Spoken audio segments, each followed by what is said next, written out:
Hello everyone and welcome to the Pageant Perspective Podcast. I'm your host Candace Freeman and here we go beyond the sash, unveiling stories and celebrating beauty. Today I'm joined with two lovely ladies, Lujuan and Iviwe. They're both pageant queens and Lujuan is also a coach, so we're going to hear from them. Lujuan, can you please introduce yourself to the audience? Hi everyone, my name is Lujuan Mzyk. I am 23 years old and I am Miss Grand South Africa 2022.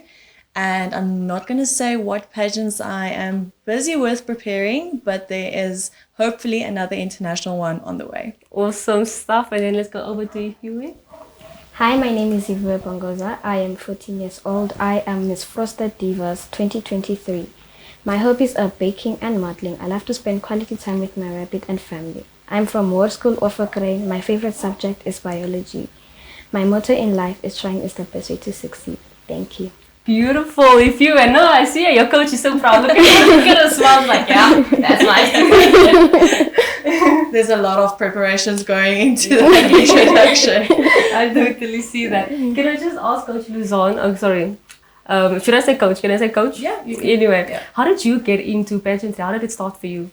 Well, it actually started with my high school pageant, you know, these Maniera Meafros. Yes, I see those ones, yeah. And I did it at my high school, and the first year that I competed, I think I was the youngest girl in the high school to do it, that actually came in. And I made second princess. Okay. So that was quite an achievement, being the youngest, and everybody was matrix and... You know, there was very high expectations, and I got scouted there by a modeling school, and my mom was very against it because my cousin actually did modeling, and you know she was scared that I would become a snob or a bit funny. And my dad was always the one pushing to let me go do it, and I joined the modeling academy, and from there I actually just loved it because I was always a very big drama person, so I loved doing stage fits, dance, so I loved always being on stage, and this was a different way for me to be on stage, and just fell in love with it and never stopped from there. I'm glad your mom let you go. Eventually. And now she's the one pushing me the hardest. Yeah, I can tell she's that mom. She's a proper pageant mom. Yeah, she's the pageant mom. And then how did you get into pageantry? Well, growing up, I was body shamed and I would come home crying every day. So then my coach, one day, she came to my high school and she introduced her modeling school. So I took a picture of the flyer and I came home and I was on my mom's case about joining modeling. And she also wanted me to join modeling so she can build my confidence, and from there on, yeah. And you're so confident actually. Would you say it was from the modeling? How would you say your confidence, how was it built? It was built from modeling. From modeling, yes. And so you are coached by Lujuan, right? Yes. And what are you guys doing in the classes? We do ramps. Pageant, she gives us our own pageant rhymes so to learn, and if we don't know it, we get punishment. Okay. Yes, and we do some exercises to to do good with our posture and stuff. Yeah, That's that. good. Yes. And what's your favorite thing about pageantry? Overall, it could be in class, when you're training, or even on the stage. What's your favorite thing? My favorite thing about pageantry is showing off my personality and getting the tiaras. Yes, gotta win. Okay, so what title are you? The one that you're wearing now? This is Miss Grand. Yeah, Miss Grand South Africa. And how would you explain the experience to us? How was the experience there? How was it? Sure, I don't think we have enough time. You know what? I actually don't think that people understand what type of preparation goes into not just a national title, but an international title. And for you to be able to represent internationally, there goes a lot of hard work for the national title. Yes.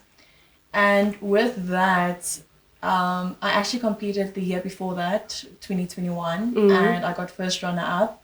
And I'm actually so happy that I didn't win that year. Wow. Because I wouldn't have been able to represent the way that the previous or that year's winner would have represented. And through her experience, I actually realized what it is actually what they expect and what is expected from you to represent your country. So the next year I really did 10 times more than I did the previous year, and I actually, the first time competing, I felt, you know, I couldn't have done more. And going back and self-reflecting, there was so much more that I could have done, and I only realized that after losing, but not, not losing, you but not win the title. Yeah. And with that, you know, I really was on such a strict diet: no cold drink, no sweets, no carbs, no nothing. It was rice, chicken, mince, veggies. That was it. Yeah. Water the whole day, exercising twice a day, to an extent where I actually like glad wrapped myself, and then I would go jog or I would sit in the sauna, to a point where you actually mentally you suffer so much. And I think that's the biggest preparation girls in pageantry in general have to go through, is the mental preparation of that. Because if you're not mentally prepared for what is expected from you, you're not going to survive, especially international. So with that, I really had to train very hard, because there's a certain body that's expected from you. And with Grand, there are 3 things that they look for: is body, brains, and beauty. So you have to really like stick to those things. And then the financial aspect from it as well. We had to pay all my dresses, my flights and accommodation and entry fee was covered. But I think all in all, from the national pageant to the international pageant, it costed us over 100,000 rand just in outfits. And then my parents also flew over, so that was also additional costs, and it was really expensive. So mentally you have to prepare for what's expected from you, financially and then physically as well. Yeah, you know, just by what you mentioned now, I can see what a real sport it is. And I'm sure everyone watching, and me myself, have a greater admiration for girls in pageantry, because we're thinking, oh no, they just look nice, no, they just walking, they just, you know, but it's not that. It's actually something that really takes up all your time, your effort, your dedication. It really, you really prove yourself when you're on the stage and you walk there looking so effortlessly beautiful, but we don't know the dedication that you put into it. No, definitely. And the thing is with Miss Grand, where normal international pageants, it's between a week and 2 weeks, we were there for a whole month. So it was a whole month of adjusting to the climate, adjusting to, you know, how their traditions work, the food. I think that was the biggest adjustment, especially like we that like to eat in South Africa, all the like a braaivleis and pap. And I promise you, the day I came back, I told my mom, I want pap and I want braaivleis. Like, and I didn't know. So with them, they eat lots of like spicy things, because we were in Indonesia, so they eat a lot of spicy things. The meat doesn't look that appealing, so we skipped on the meat. And that's a whole month that you have to go through that. And then above that, we woke up at 2-3 o'clock in the morning. We had to get ready. We had to be ready by 6 o'clock. So that's included. You have to eat breakfast. You have to be ready, polished to go on. Then we would either go to a excursion, or we would do an activity, or there was rehearsals. But it was a whole day of scheduling. And then we would get back like 12 o'clock, 1 o'clock. And then you have like 2-3 hours of sleep. And that was for a whole month. So not only are you underfed, you're exhausted, you're dehydrated, you're mentally, you're suffering. And I think that was the hardest thing that I had to go through. But you won. I won. In which year was that? 2022. Yes. But the national pageant, that wasn't so difficult to prepare for. The first year it was. Okay. But the second time coming around, I knew what was expected. But they also threw a few like curveballs, because they also changed it a lot to what is expected internationally. So everything that we had to do internationally, we did nationally. So we had to do our speeches, because Miss Grand stands for War and Violence. So we had to do a 1-minute speech about stop the war and violence. We had to do the Q&A, and that's not something really you can prepare for. And then all the rants and those things that were expected from us. Also, Miss Grand is like against war and violence and things like that. And looking at the war that's happening now, I think it's quite a relevant pageant. Yeah. And it stands for a good cause. Yeah. So the year that I competed, it was Russia and Ukraine that were I remember in war that, with each other. So we were preparing for them to ask a lot of questions like that, and it actually didn't happen. So you mentally prepare for something you think is going to come, and it never happened. So then when they do ask you a certain question and it's not something that you prepared, you have to think really quickly on your feet. You have to have brains. Yeah, you definitely have to.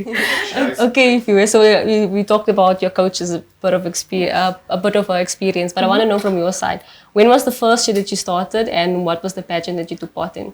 I actually started last year in August, and after 2 weeks of training, my coach suggested that I should go and enter for Miss Frosted Divas. Yes. And I was actually shy and scared that I wouldn't. I was scared because I felt like I didn't have enough confidence, but I did, and I did my thing. And then I was announced overall, and me and my mom didn't actually understand what overall meant. Yes. So my coach was like, "I'll explain to you on Tuesday, because it seems like you don't understand that you've won overall." Overall, everything. Yes. That's beautiful. Yes. And you were only there for 2 weeks. 2 weeks, yes. And then you won already. Yeah. Did you feel like it was luck, beginner's luck, or did you think, no, I worked for this? What did you think it was? I thought it was just beginner's luck. Maybe the luck from your coach passed on to you. It could be something like that. You never know. And then after that, did you do other pageants? Because it's not even been a year yet, right? It's a couple of months. Did you do any other pageants after that? I entered for Miss Valentine, Miss Tutu Queen, which I placed as winner. And for second runner-up, it was Face of Starlight. And I also placed for first princess in the Easter competition. Okay, beautiful. So, Lujuan, you say you love coaching. And why do you think you went into coaching? Well, obviously, you don't get younger. And there's also not really, but there is an age restriction when it comes to pageants. And I think there's somewhere a point in your life where you have to, call it quits now and say, okay, this is the last one, and now I'm done. And gracefully leave the stage type of thing. Yeah. And I think for me that really love doing pageants and modeling, and I know how much it did for me as a teenager. I would like to give that over to younger girls, especially when I was training myself by another academy. There were a lot of things that I felt I needed extra that I wasn't provided, and those are the things that I want to provide to my models. So it's the small things that you really wish you had, and then understandably a coach can't be everywhere all the time or assist with everything, but I try and do my best where I can. Whether it's outfit planning or competitions or hair and makeup, doing workshops, boot camps, you name it, whatever I struggled with getting into pageants, I really try and make easier for them. And it's a very rewarding job, is knowing how a model started and how they finish and how they progress actually. Yeah, so especially with Iviwe, she was very shy. I actually didn't think that it would take her so quickly to evolve in, placing or winning. And after 2 weeks, her first class, I actually felt I'm going to have to invest a lot more time in her. And she actually went back home and practiced, and I could see when she came back for her second class, the extra effort was put in from her side and from her parents' side. And that's also really important when it comes to pageantry. It's not just what you do in class, but what you do after hours as well. And after her second class, I told her, Mom, you know what, I really do see potential in her, and just enter her. Let's see what happens. Yes. Let's see what is the extra things that we have to, work on. But for me to know where we're going, I have to see how she performs on stage. Because being in class in front of people that you know is one thing, and actually getting on the stage, a lot of girls different thing, get frightened and they forget, or, the anxiety kicks in. So we took it from there, but I think that's the main reason why I started coaching is how much joy it brought me, and that I would like to pass that over to other girls. That's beautiful. So I'm sure there's different categories of things that you teach the girls. Can you maybe go over them, just share your coaching experience with us? So I know lots of modeling academies only train like pageants, runway, and maybe like photography and interviews, where with my branch or my studio, I train runway, I do pageant training, I do private classes, I do interview training, I do boot camps. So that's where we do fitness and make sure that your health is good, especially if you're planning on doing this long term and you would like to do international standards. We do mental preparations. I know that sounds very weird to say, but mentally I am very tough on my girls, and I know some parents might frown on that, but if you go international, they don't consider your feelings, not national or internationally. They don't consider your feelings. You're just a number. So where I really try and build a emotional and personal connection with my models, I'm also very, very strict on them, and they know what is expected from them, and from my side what I expect from them. Then we do makeup workshops. So I did lots of courses through MAC, international places, to make sure that if my models are at an event, photo shoot or competition, they are fully prepared. Yes. Because I think that's the biggest thing, is grooming. If you're not well groomed, you don't stand out. Yeah. So we do that, and then we do photo shoots. I book additional photo shoots for my models. We do portfolio shoots with them. And then we'll send out their profiles or portfolios to modeling agencies where they can maybe get booked for work. So there's a round of things that we do. So anything that has to do with modeling itself, I try and provide. So we even do like public speaking to help girls improve their speaking and their vocabulary to speak high English or to better, especially the Afrikaans girls. They really struggle in English, and then they can really walk very well, but they can't articulate it. They can't talk very well. So that will come to a negative when you do competitions, because you have to have the full package when it comes to that. That's true. I feel like you really have like a very good overall experience of pageantry, like very wholesome, every corner almost of pageantry. I think because I did like dancing and stuff that had to do with you being in the spotlight a lot. Yes. That really helped. But I think I started modeling when I was 16, 17. So that's not a lot of years of experience, but it's quite enough to to learn the ropes and you've dedicated yourself to the sport, so that's how you know. What would you say has been your biggest lesson, or maybe like the biggest thing you take away from pageantry that you walk with every day and be like, I'm this because pageantry did this for me? I think the biggest thing that I've learned was you're unique in your own way. Don't compare yourself to anyone, not even in a competition, but in general.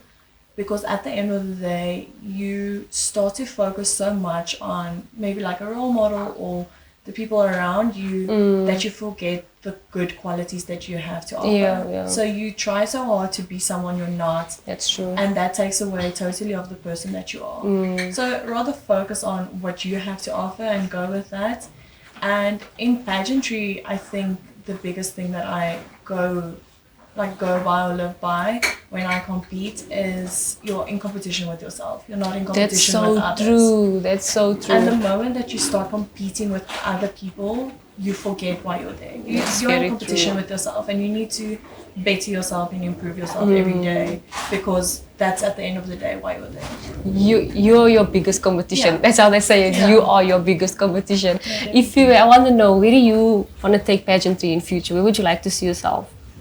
I would like to see myself in international. Actually, I want to become Miss Universe, but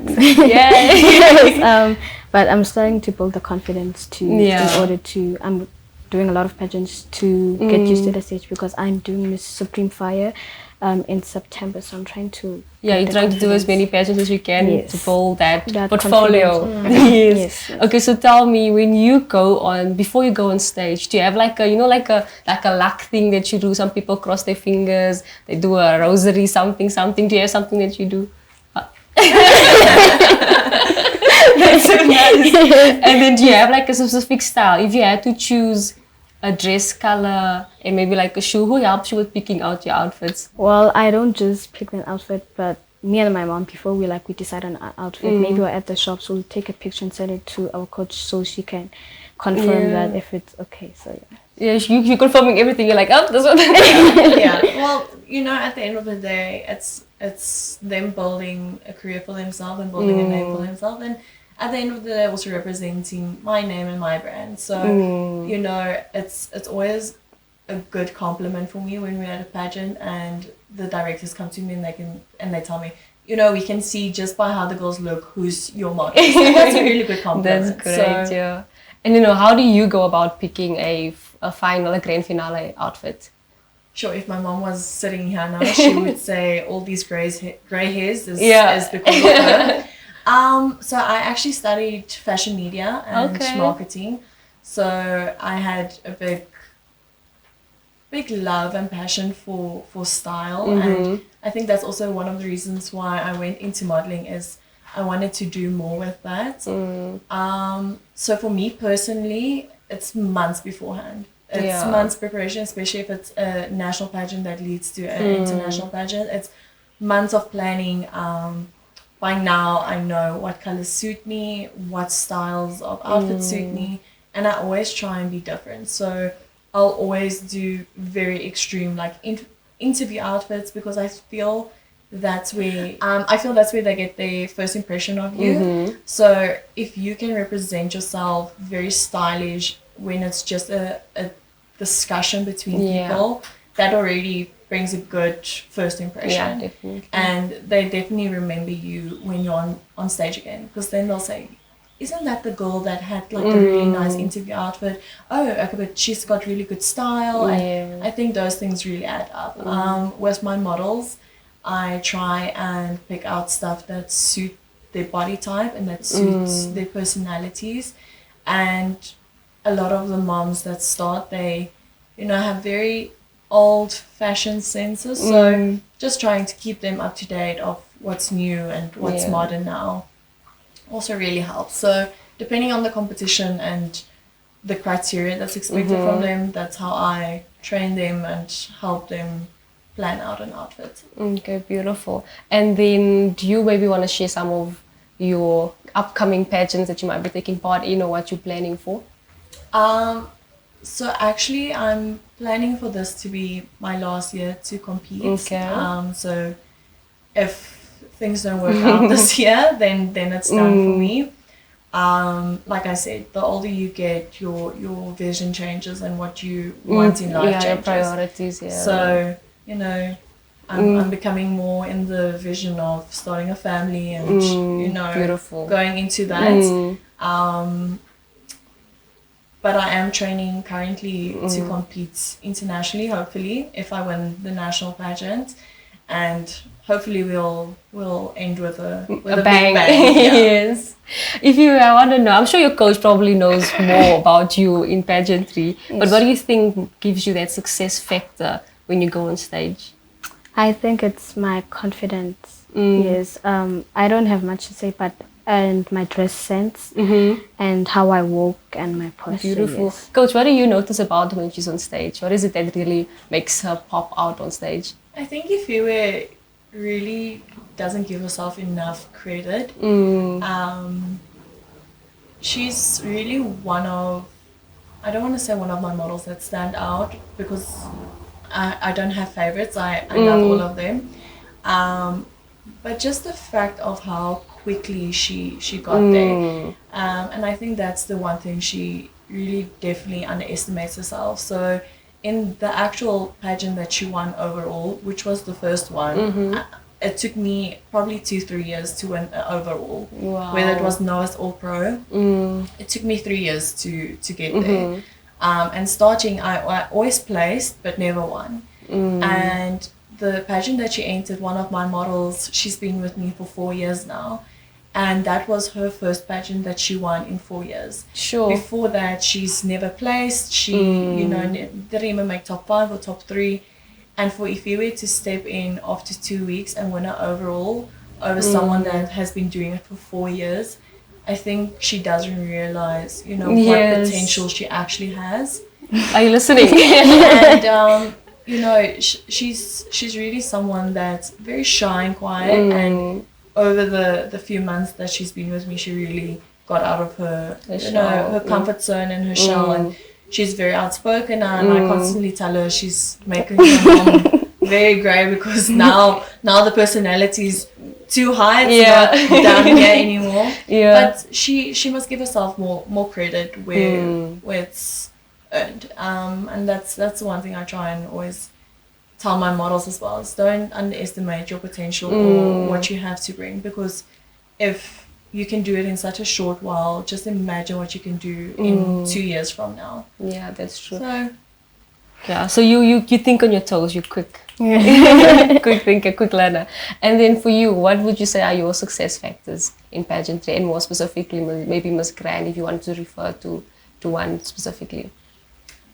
I think the biggest success thing for me doing pageants was people actually starting to know who I am. Not necessarily the titles that I've won, but what I have achieved so far. I think the nicest thing for me, and I know this is going to sound very weird, but that's actually something that really motivates me and like encourages me, is if I get to a pageant and they know you. People are very uncertain if I'm going to compete or if I'm there just to coach. And then you'll always hear the coaches started like, no, but that's unfair. Why can she compete? She's a coach. And oh my word. It's actually a compliment to me, because it means they kind of intimidated by what I have to bring, and that just reminds me of the potential that I have.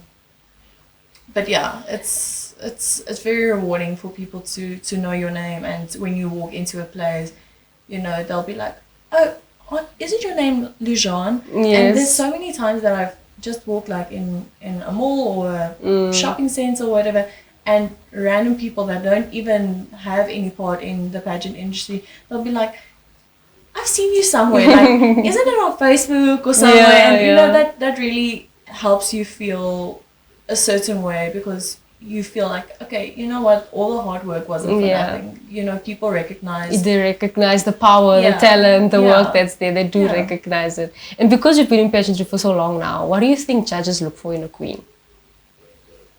Well, it depends from competition to competition. Like I said, I groom and train my girls according to what's expected from them and the criteria. Okay. So when I do a pageant and it's quite big, first of all, I do a lot of research. What do they want in a winner? What is their expectations? What are their needs? What are their requirements?